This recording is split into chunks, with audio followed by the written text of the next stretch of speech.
অত্যাচার জীবন সহ্য করে ধন্যবাদ। আসসালামু আলাইকুম।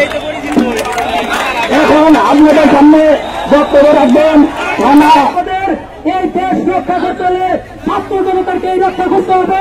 আপনাদের কাছে আমার একটা উদাত্ত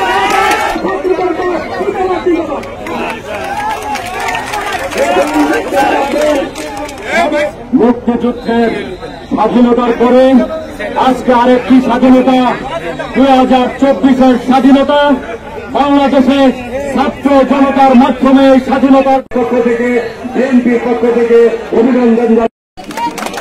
আসসালামু আলাইকুম।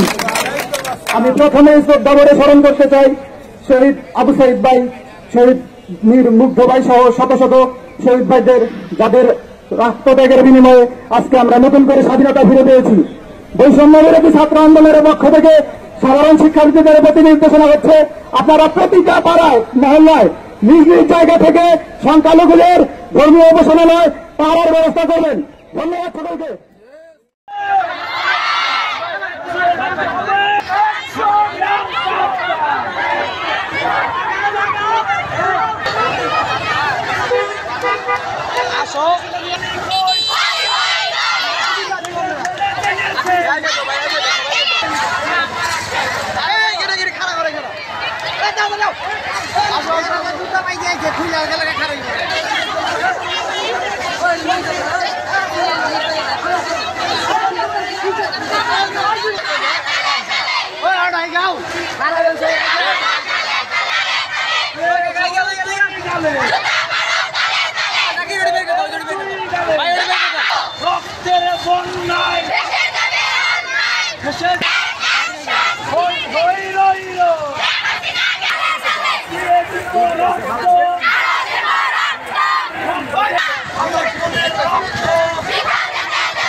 Not